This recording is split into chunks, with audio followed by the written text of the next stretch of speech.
I'm Phil Rickaby, and I've been a writer and performer for almost 30 years. But I've realized that I don't really know as much as I should about the theatre scene outside of my particular Toronto bubble. Now, I'm on a quest to learn as much as I can about the theatre scene across Canada. So join me as I talk with mainstream theatre creators you may have heard of and indie artists you really should know, as we find out just what it takes to be stage-worthy.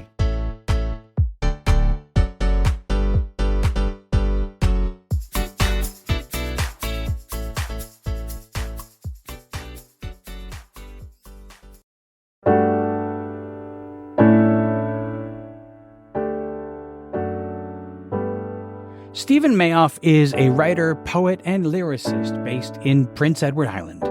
He joined me to talk about Dion, a rock opera, which premieres at Toronto's Coal Mine Theatre February 4th to March 3rd.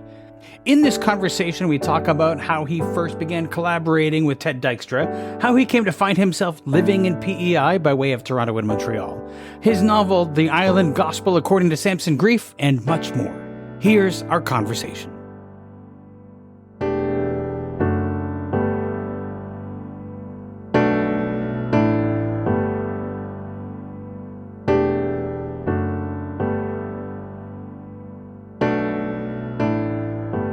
Why don't we jump in? Because I'm really interested in this show. We're going to start by talking about Dion, a rock opera.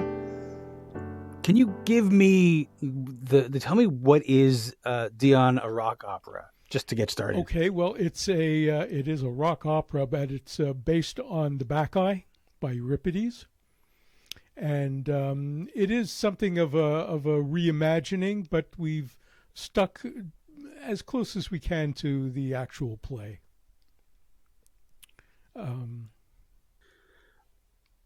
What was it about the Bacchae that sort of felt like it wanted to be a rock opera? This was initially Ted Dykstra's idea. Ted Dykstra is the composer and one of the co-founders of the Coal Mine Theatre, where this show will be produced or will be presented. I couldn't tell you why he wanted to do it. I think it's something he did tell me. It's something he wanted to do for a long time, and he played Pentheus at one time. I believe it was at Stratford. So the thing is, Ted and I, we've known each other for years. We've known each other since 1981. I met him when he was a student at the National Theatre School. The minute we met, we started writing songs. We wrote for almost like 20 years, and in fact, we wrote another rock musical before this called Dorian, based on the picture of Dorian Gray, and that we started writing that in the late 80s. I believe it was around 88. And we developed it throughout the 90s. It never got a production. It did have a couple of workshops, though. And then we stopped writing for a short time. Well, not really. I guess it was around 20 years, really, almost. I had moved to Prince Edward Island. When I met him, was in Montreal, and then we all moved to Toronto. And then I moved to PEI in 2001. And Ted went off and did some other stuff, and I was doing other stuff. And then we started writing again during the pandemic in 2020. And we just started writing a couple of songs. And that's when he came to me and he said, would you like to do this rock opera? And I really wasn't sure, because the last one we had worked on, it was a long time we were working on it. And I said, how long is this going to take? And, is this going to get a production? And so he said, it was obviously it was a real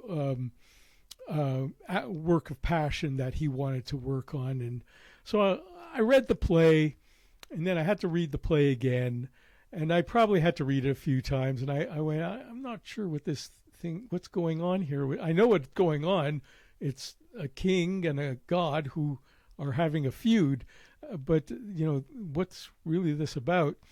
And then I did some research on YouTube, And so I just searched the Bacchae, and I came across mostly university lectures. And so I would watch. There was one I watched in particular, and it's pretty dry stuff, to be honest. But it brought up some really interesting things.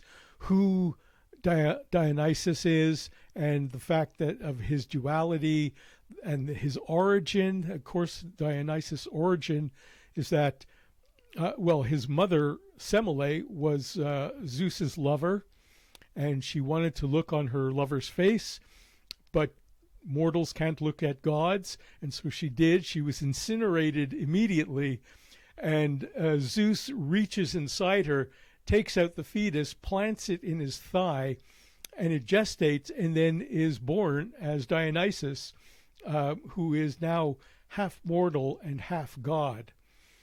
And so this sort of went away as to how, and there was a question, is he a demigod? But apparently he isn't, and so his duality allows him to walk the earth. And so there was all this information, and I thought, okay, this is interesting. I'm getting stuff out of this. I'm getting to know a little more about this. And so, I'd write a song or two. And the thing is, I should also mention, when Ted originally came to me with this idea, he had written a snippet of lyric and music, and when the play starts, Pentheus, the king of Thebes, has been away. He's been on some trip somewhere. He returns to find that all the women of Thebes have been sort of stolen by Dionysus, and he has made them his followers.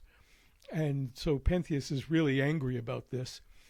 And so this is what this little piece was about, Pentheus coming back, and the lyric had some swearing in it. And I said, oh, so this is like sort of fairly modern.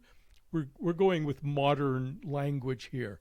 Okay, so that was a clue for me. And I said, okay, well, this is what we're going to do, and I'm going to use this piece, and we'll create a song out of it. And so stuff started to get written. Now, this was 2020, and in 2020, Donald Trump was president, and COVID was rampant, and he was kind of getting his butt kicked by COVID, and it really looked like he probably was going to not get elected into a second term. And so I started to think about that a lot, and because Pentheus, kind of a no-brainer that he's an authoritarian figure. But then I started to look at Dionysus, or Dion, of course, our version of Dionysus. And the one thing about COVID that really interested me was that everyone was in their homes. They all had to stay at home. And so animals and a lot of nature and wildlife were returning to habitats that they had abandoned because of a human presence. So now they were reclaiming all this area, all this land, and so I thought, well, this is nature coming back, nature taking over, and Dionysus is about nature. He's all about nature overcoming cities, and the idea here is that he's the shadow side of kind of the modernized world. And so I thought, well, if Pentheus is a kind of Trumpian figure, well, then Dion is COVID. So I thought, okay, well, that suddenly really changed things for me, and it gave me a language to start using in the lyrics. So referring to Dion as a virus. And so suddenly things really started to gel much more, and I really started to work earnestly on the libretto. And I would, as songs were written, I would give them to Ted, and he was writing stuff. And so that's kind of how it all got started, really. And that's sort of why. And we also knew that we wanted to have that his followers were not only going to be women, and of course in the play, Tiresias and Cadmus are also become followers of his. But what we also want to do was have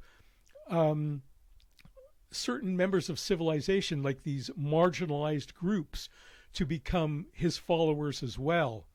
And so that was a really important aspect of it, and that this was not just him gathering followers, but it became a kind of a movement.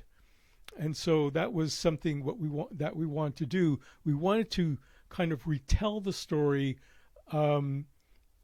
through a lens of diversity. And of course, Dion, in our version, Dion is trans, and so Dion is they, them, and so suddenly when all this was sort of come into place, it was all starting to happen. There's a lot to digest there. One of the first things that I thought as you were describing the origins of Dionysus is Zeus just can't keep pulling kids out of his body. But I'm really curious. You alluded to writing the libretto and then passing it off to Ted Dykstra to add the music. Is that how you have collaborated with him? Like, for example, in the Dorian musical, is that how you That's how we write? write anything, songs, like even individual songs. We wrote a lot of individual songs, and it was clear from the beginning Ted wanted lyrics first. And I think he said he takes inspiration from the words, but I think he also takes inspiration. It helps him to have a lyrical frame to work with, so he knows, what's what. This is a verse, this is a chorus, and he'll be able to change that if he wants. But he likes to have the framework to work on. And anyway, in theater or in opera, the librettos usually come first. And so this was, pretty much standard to do it that way. And I don't give him a full libretto, I give him individual songs.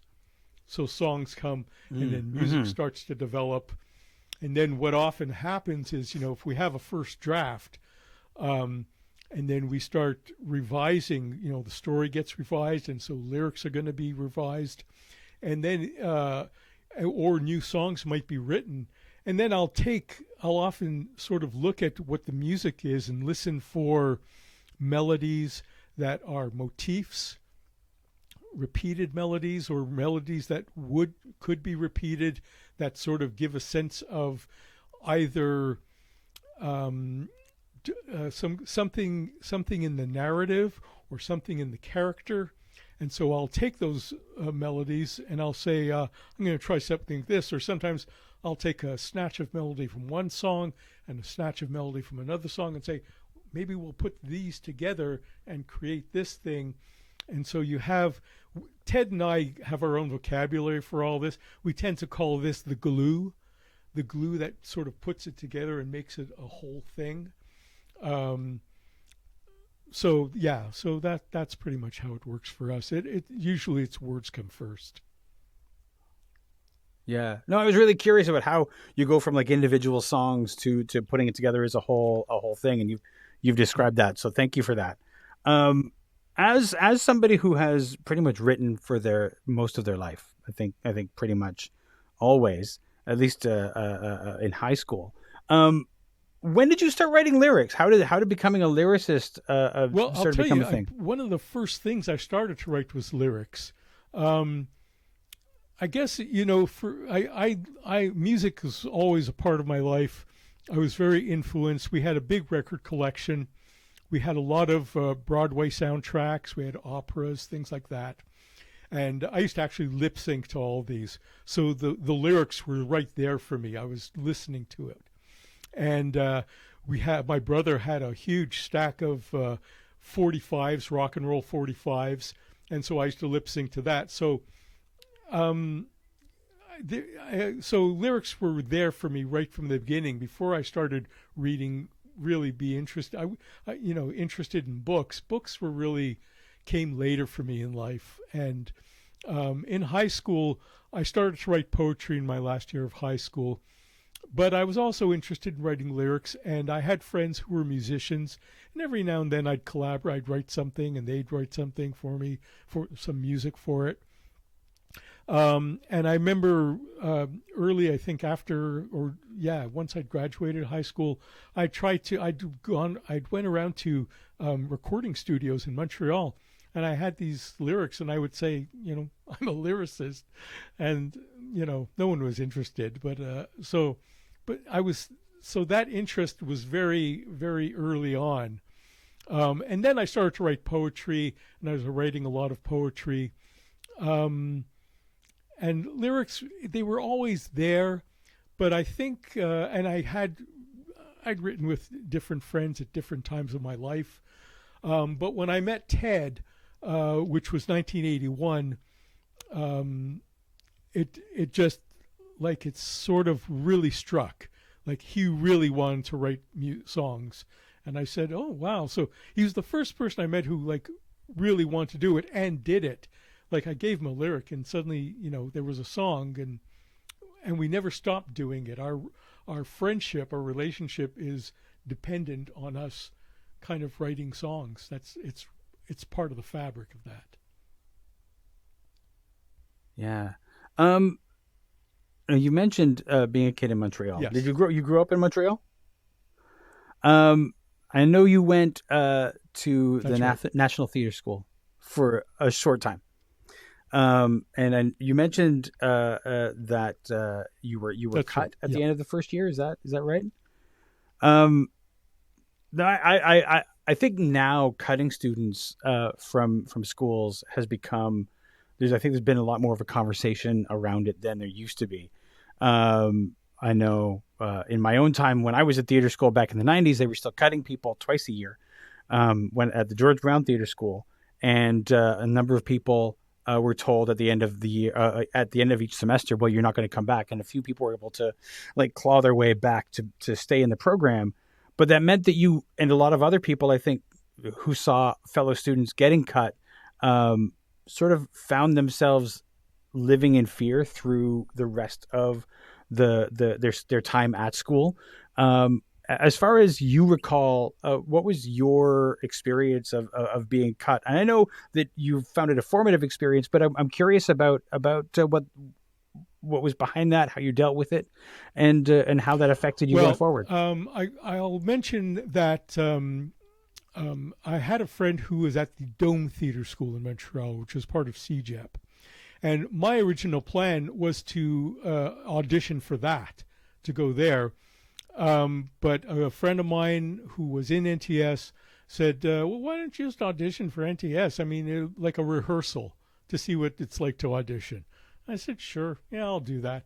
And so I put a little audition together, and I went and did it. And first of all, they you do your audition, and then they come to you later, and they say thank you, or they say, can you stay? And they asked me to stay, and I was very surprised. And so they asked me to stay. We did.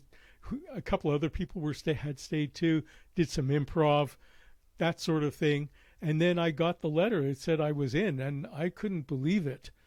And so the Dome Theatre School was suddenly out of my, that was gone. So, okay, I'm going to go to the National Theatre School. And I knew it was a big, big deal. And I was told, not by them, but just by people who know, this is a thing, people get cut at the end of the year. So I knew right before it even started, going in, I knew this was something that happens. Now, I always thought this was something that they only did. Now, I didn't know that other theater schools did this. So when we started, I remember a whole bunch of us, our first years, sort of sitting in an auditorium. We were sitting in an auditorium, and we were just kind of looking at each other, sussing each other out. And I'm sure everyone thinking, him? Is it him? Is it her? Is it this guy? Is it me? And, and you kind of go, it's there. like it's this sword of Damocles that is hanging over your head pretty much from day one. So, and you're always it's never far from your consciousness. And so when they tell you things and, and they often said to me, theater school, I'd been in the workforce for about a good 5 years before that. I'd left high school when I was 17. And so this was a new experience, and it was kind of liberating and kind of scary. And, and they had said things to me like, you need to work on this, you need to do this, you need, and I would do it. And this was something that was new for me, that I could be disciplined in a way that I'd never been before, and, and do things that were asked of me. And so, I'd wake up early, I'd go into the school before we started, I'd work on these exercises they gave me. I was like really gung-ho for it all. And so, and I had a lot of issues, had a lot of my own issues of being a theater student and actor, problems, problems with concentration, things like that. And so I knew that I didn't really think that it would be me, but I knew. And in the end, it was two of us.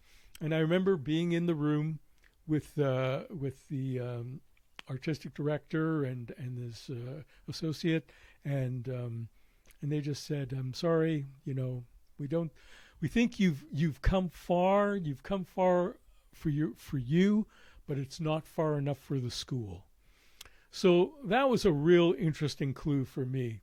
And I thought to myself, I have come far, but it's not far enough for them. And so you start to, what I started to think about was the kind of progress that we make, being able to progress at your own speed, and not at some institutional ideal. And so that was a new thing for me, to sort of think you can progress and make yourself better, but you just do it for yourself. You don't have to do it for other people. So when they cut me, it was devastating. It just is. It's rejection. Rejection's never good. And so I thought to myself, what am I going to do? What am I going to do? Oh, I'm terrible. Oh, whatever. And then you get over that part of it. And then I started to think, so what am I going to do now? Am I going to be an actor? Do I still want to be an actor? And again, this was something very new for me.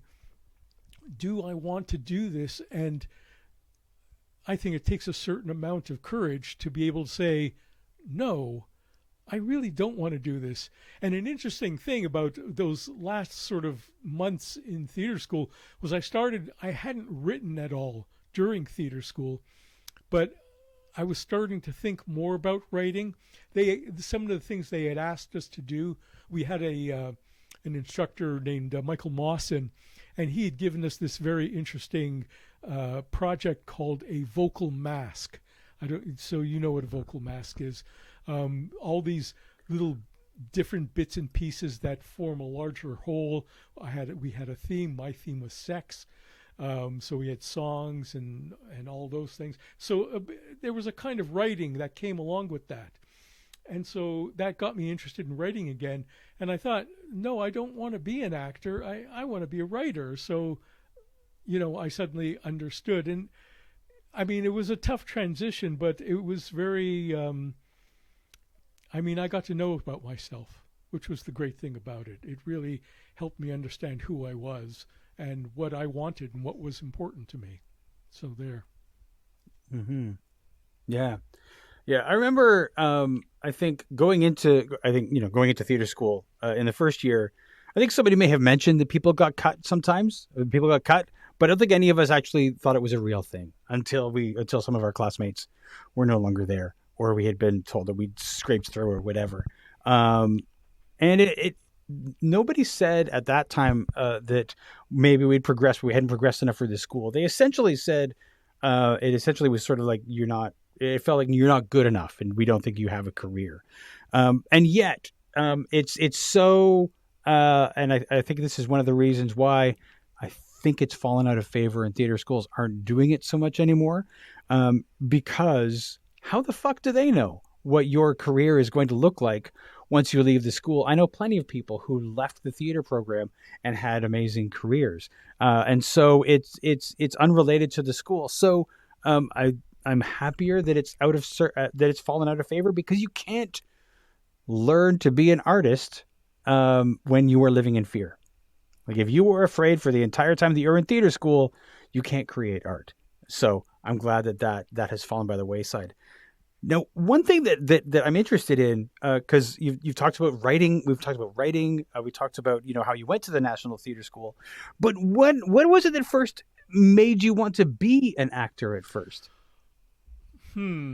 That's a good question. I don't know what actually made me. I see, that's the thing, is that I don't have the fire in my belly to do that. And I thought I wanted to be an actor. And I think, friends of mine were actors. I had friends who became actors. And I thought, well, they're doing it. Maybe I can do this, And this was certainly, I was constantly always searching for what am I going to do in life. And so this just seemed to be something I could do. I mean, I had done a bit. I had done a play in high school. And in fact, I had been in a play prior to getting into NTS at McGill, the McGill Players at McGill University. I was Inspector Foss in The Physicists, Friedrich Dürrenmatt. And so, I mean, it's not like I'd never done it. I had done it. And so, in fact, I had been I was supposed to be an extra in a film, and they sort of gave me a line. And so I'd done some film. And in fact, when they cut me from NTS, one of the things they said to me says, "You might be a good film actor." They didn't think I'd be a good stage actor. So, and they might be right. I don't know. I don't consider myself to be, as a writer, I have to go on stage and read, and I can do that. That's okay. I'm not sure about the whole idea of how you create a character. I never quite understood how you create. I always played myself. And so maybe that's what they thought, he'd be fine as a, film actor who just plays himself all the time. So I don't know. But so I never, to answer your question, is I never really thought of really being an actor. It wasn't a burning ambition since I was a kid or anything. It was just something I wanted to try out. I mean, not bad for somebody who just wants to try it out to end up at the National Theatre School. I kind of lucked into it, is how I felt. I said I had something. But I mean, you met. I was just going to say you met Ted Dykstra while you were there, and formed this incredible partnership. So something definitely good came out of it. I should say I had been out of theater school when I met Ted. He was in theater school, but I wasn't in theater school. Ah, okay. So right. So there, but it was. I was living with someone who was in his class. And in fact, she was. They had a typing room at the time because they had a playwriting program, and so she was typing up some of my poems.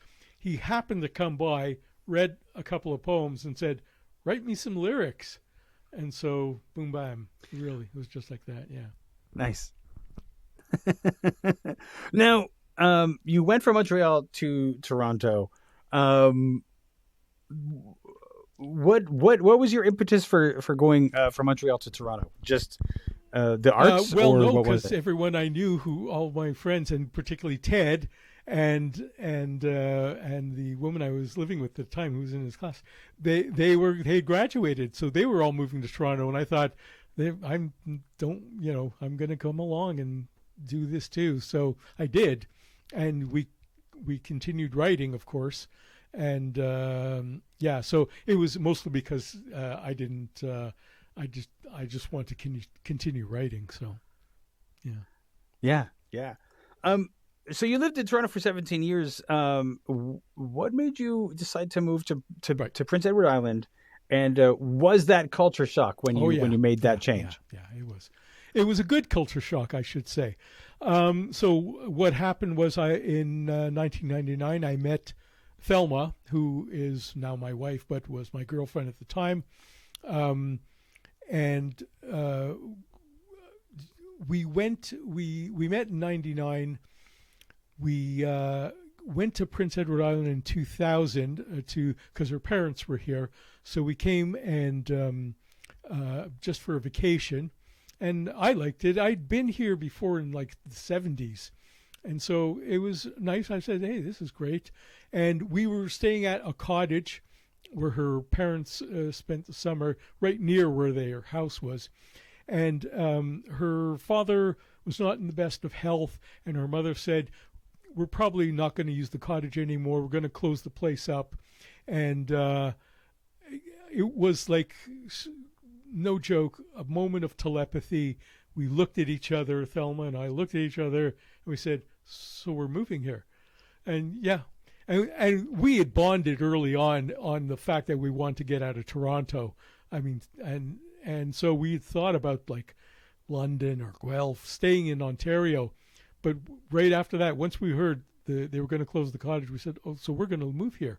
Yeah, that's what we're doing. And so we did. The next year, 2001, May, we just packed it all up, moved. And yeah, we got like, I've lived in cities most of my life.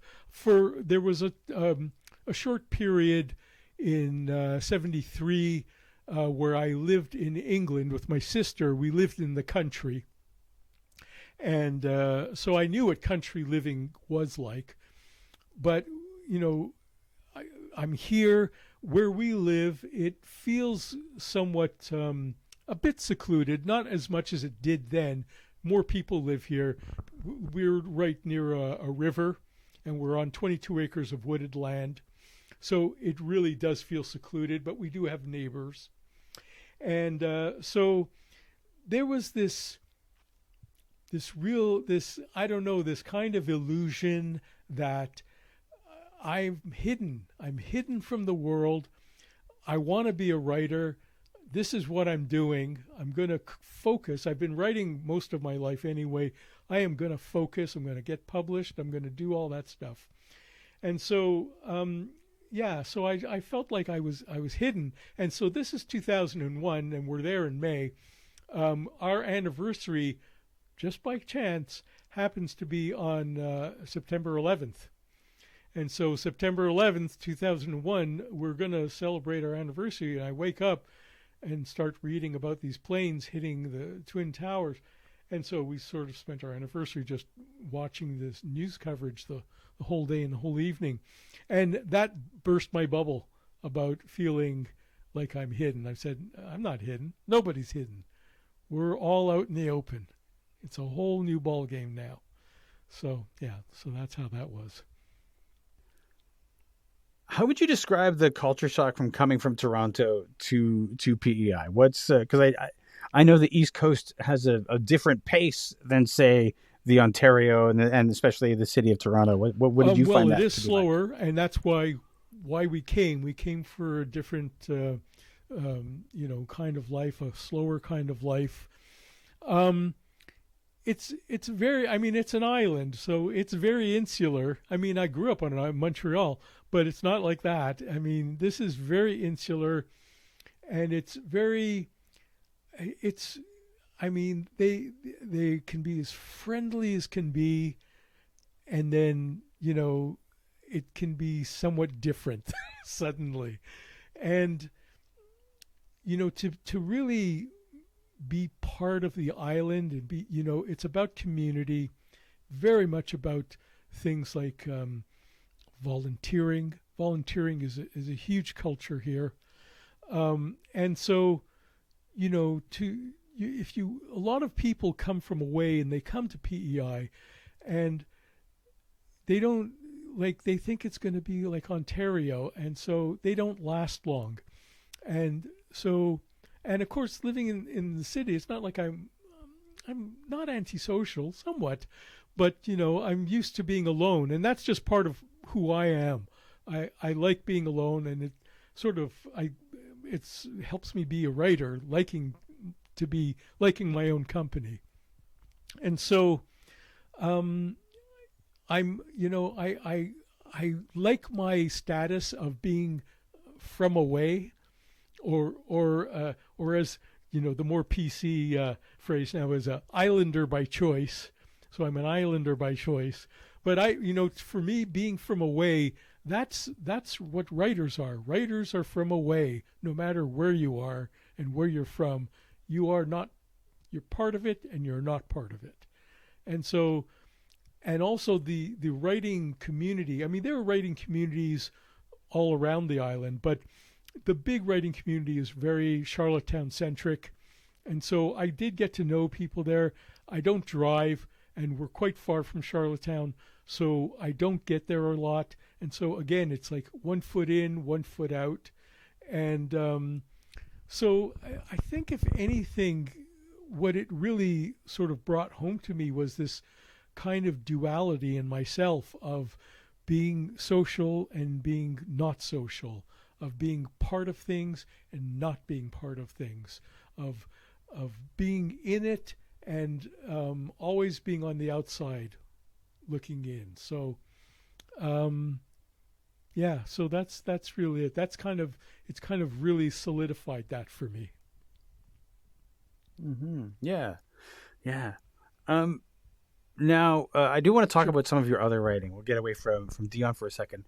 Tell me about your novel, The Island Gospel According to Samson Grief. Okay, well, The Island Gospel According to Samson Grief is set on PEI, and it's about a painter, a reclusive painter, Samson Grief, who lives in a fictional town of Mount Russet on PEI. He's from Toronto, and so he is an expat living on PEI. And basically, he's going through a block, a creative block, and he's trying to work on a painting, and it's just not, he can't move any further with it. And he is basically confronted by three figments of his imagination who come to him in the guise of Judas Iscariot, Fagin, and Shylock. And they, when they confront him, they identify themselves as messengers of a deity called the Supreme One. And the Supreme One has decided that the Middle East, things cannot be resolved there. And so Prince Edward Island is going to become the new promised land. And to make that happen, Samson Grief has to build the first synagogue on PEI to get these cosmic wheels going. And he reluctantly decides to do this, and then is faced with many obstructions and different things that sort of try to keep him from doing it. And it evolves into a kind of political story, and it's satirical magic realism. And so it is somewhat funny. I keep being told it's funny, and I thought it was funny, but it's nice to be told it's funny too. But it does take a very sinister turn as it goes along. I'm always fascinated by where ideas come from. What was, one of the questions I hate to be asked as a writer is where to get your ideas from. But what I'm curious about is the impetus. What was the germ of this particular story that led to it becoming this novel? Well, once I moved to PEI, I did start to write short stories set here, and some poems set here. And I knew eventually, I was working on my first novel is set in Montreal, but I knew eventually I would write a story set on PEI.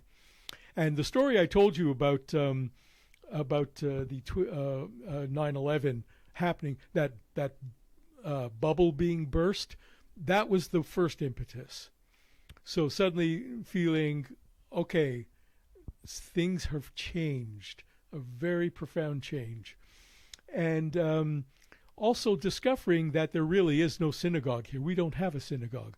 We've got all sorts of churches, all the denominations. We have a mosque. We have a couple of Buddhist temples, but there's no synagogue. And we do have a small but very significant Jewish population. And what I found out about that was when I discovered that was that they're very closely knit for the most part. They have an email newsletter that goes around.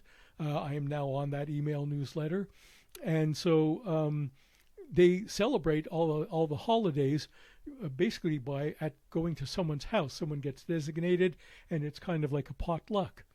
And so that was very interesting to me. And I don't know what it was. There was something that felt very old world about it. And so discovering that and discovering that there's no synagogue, suddenly I knew, and for some reason I had this idea that I wanted to write a kind of, I didn't know if it was going to be a dystopian novel or a utopian novel or a bit of both. I didn't know what it was. And so all this was starting to gel. And the gestation period was quite a long time. So it was quite a few years. And I started writing it. I know I wrote something that was kind of a hybrid of a first draft and an outline, I would say around 2015, so 2014, somewhere like that. And that was in third person. And then I thought, no, this needs to be in first person. And that, again, that was kind of momentous for me, knowing I had to find this guy's voice. And so 2016, things were kind of rolling in. And of course, Donald Trump was elected president. And that was when I started to really start to think about, where is this novel going? And it's going to take this very dark turn. Because the interesting thing about Trump being elected was that a lot of his base were evangelicals. And so there was this thing that said, God elected Donald Trump president. And I thought, what if that's true? So what if that's true? What is the end game for God? Like, is he doing it to just burn everything to the ground so we can start over and have a better world? Could that be it? And I thought, oh, so this idea of the Supreme One, and suddenly all of that was coming into play, and really, then it was giddy up, and there's no stopping now. When you're writing, how much are you by the seat of your pants? Do you plan it out? How do you start out when you're writing? I have done things like outlines. For me, an outline is a nice way to put down what you know, and then forget about it and don't stick to it like it's a game plan. But for the most part, I am very much by the seat of my pants. I just start writing, and I don't use any building blocks. I don't have notes. I don't make notes. I don't do anything like that. I kind of write, and then I edit and revise as I go along, and then I do more of that. And I sort of revise and edit until I'm sick of it and say, okay, usually I just don't know what to do next. And then I kind of force myself to think about, okay, what's coming next? And so I go along like that. And so I do a lot of rewriting or a lot of rereading, I should say, of what I've got. And so to a certain point, I get to actually somewhat know it off by heart. I know where things are happening in the novel. The author Neil Gaiman talks about writing as especially your first draft is just discovering what the story is until you find what the end is, and then you go back and your first revision is to make it look like you meant to do that all along. That's true. I took writing 2 writing workshops with Alistair MacLeod, and he told us, he says, I write my endings first. I want to know where I'm going. And I Oh. couldn't believe it. And I said, but he said, that's what I do. I said, okay, Wow. Wow. Yeah. good for you. Yeah. Yeah. So how long did the writing process for this novel take, and how does it compare with, if you can compare, previous works? How long did it take? Yeah, so I guess I started really in 2015, and I guess I finished probably 2020. I think I finished in 2020. But it's really hard. Yeah. So 5 years, and I would say my first novel was probably around the same. It really, the writing is one thing, and then there's the searching for the publisher. And as far as I'm concerned, sending your work out is part of the creative process, right? You take a thing as far as you can, whether it's a short story or a poem or whatever. You send it out, you get it out of your hair for a little while. It comes back. Most likely, it's rejected, and then you look at it with fresh eyes. So it's a very tidal rhythm. It's message in a bottle, right? It goes out and it comes back. And so, because I do consider that to be part of the process, I often looking for a publisher takes as long, if not longer, than writing the damn novel. So, it's all part and parcel as far as I'm concerned. So 10 years, it could go that long. Yeah. Yeah. Now, speaking about the writing process and how long things take, when you and Ted Dykstra started working on Dion, did he have an idea as sort of the one of the leaders of the Coal Mine Theatre that there was a performance date in mind for that, or was it like, we'll get this thing written, and when that's finally done, then we'll figure out if we could program it? Well, is that how it went out, or was there an end date? Not at the beginning, and first of all, it was never. I don't think it was meant to be done at the coal mine at the beginning. At the beginning, we talked about other venues and trying to find a venue. So the coal mine was not on the radar for that. Although Diana Bentley, the other co-founder of Coal Mine, she's the producer. I think the thought all around was trying to do it somewhere else. And but I, compared to Dorian, which took all this time, so we started writing in 2020. And at one point, Ted came to me and said, oh, by the way, we have a musical director, Bob Foster.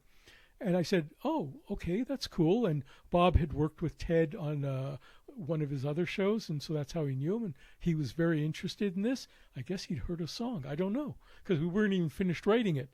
And then at some point again, he said, Peter Hinton's very interested. He wants to direct it. I said, we're not even finished. How does he know? How does he know about this? Like, what? He must have heard a song. How can he judge anything by one or two or three songs?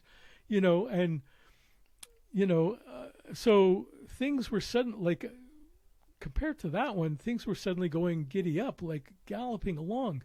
And so I said, okay, well, we'll get this done, no problem. And so we did. I think we finished it.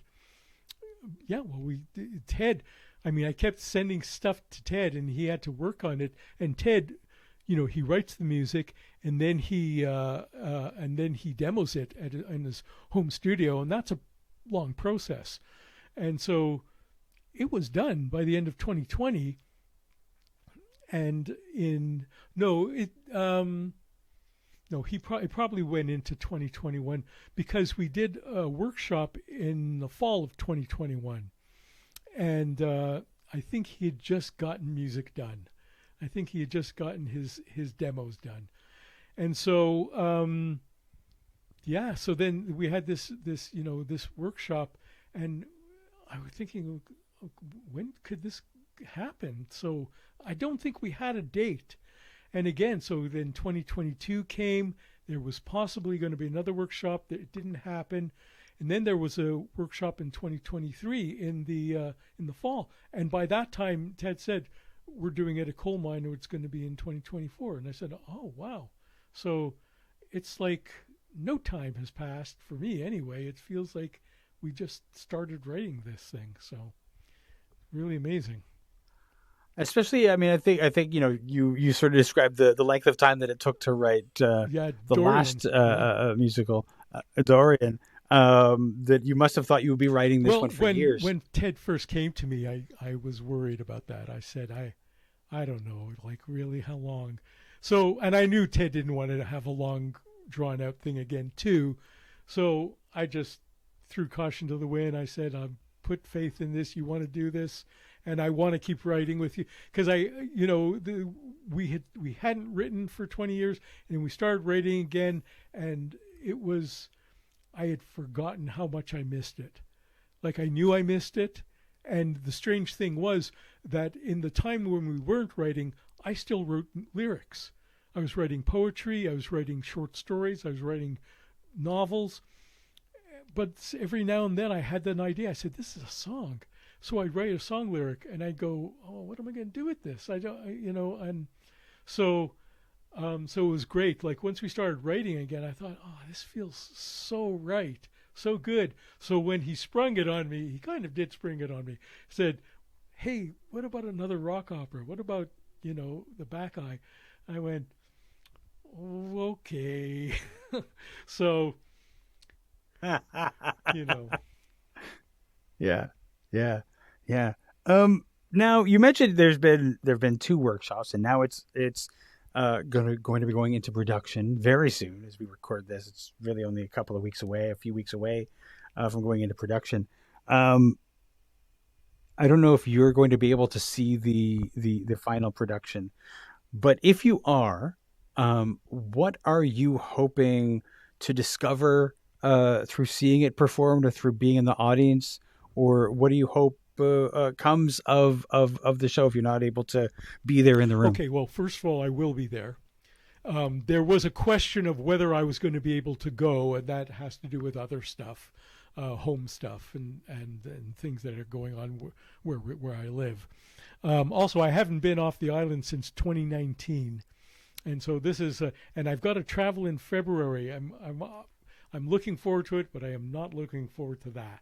So, and I did, what was I, when I decided I'm going to do this, it was all still kind of up in the air in my head. I was going, what's this going to be like? What's this? What is it? Is it like coal mine? See, I was at the first coal mine theater, because this is their new theater. They had a fire there in the old theater, and then they got donations and had it's a bigger theater, but the same kind of configuration, basically just a flat space. It's just a space that they configure into a playing area. So I had been in the first one, and I said, how are they, like, I know this is a bigger space, but what are they going to do? Like, how are they going to do this? And is this going to be just kind of a glorified concert version, or I don't know what can happen here. So what's been interesting is it's in rehearsal, and so the coal mine team have been sending out pictures, and so I've seen pictures of what the actors in costume. I've seen one picture of the space where the set is being erected, and it looks like it's like out of Ben-Hur. And so I thought, how are they doing that? How does this happen? And there was a little snippets of video where I'm hearing. Now I've heard them sing. I've heard it's not the same actors. Like only one. I think only one of the actors. No, 2 of the actors who were in the original workshops have made it to this production, and a lot of this are new cast that I've not met or heard before. And so I've heard bits of vocal, like I've heard them singing, and I go, wow. And so the anticipation for me is like really rising, and I'm going, this is going to be crazy. This is going to be knockout. And, you know,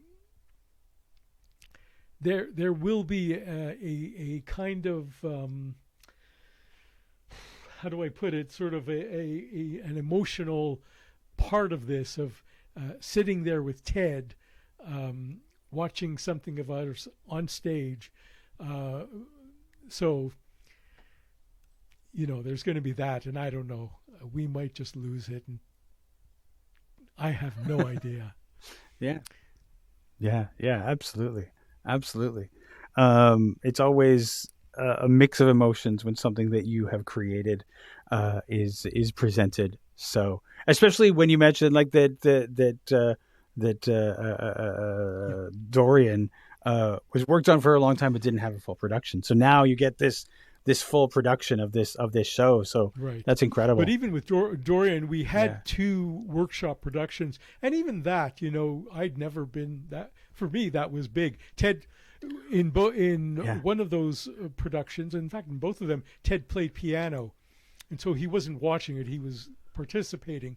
I was watching it, and it was like I couldn't believe it. You know, even though it was a workshop and it was kind of like a concert, it was amazing. It was amazing.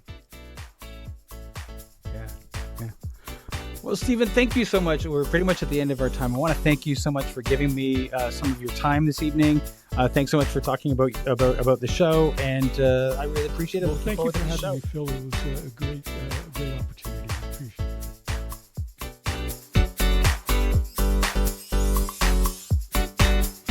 This has been an episode of Stageworthy. Stageworthy is produced, hosted, and edited by Phil Rickaby. That's me. If you enjoyed this podcast and you listen on Apple Podcasts or Spotify, you can leave a 5-star rating. And if you listen on Apple Podcasts, you can also leave a review. Those reviews and ratings help new people find the show. If you want to keep up with what's going on with Stageworthy and my other projects, you can subscribe to my newsletter by going to philrickaby.com/subscribe. And remember, if you want to leave a tip, you'll find a link to the virtual tip jar in the show notes or on the website. You can find Stageworthy on Twitter and Instagram at StageworthyPod, and you can find the website with the complete archive of all episodes at stageworthy.ca. If you want to find me, you can find me on Twitter and Instagram at Phil Rickaby, and as I mentioned, my website is philrickaby.com. See you next week for another episode of Stageworthy.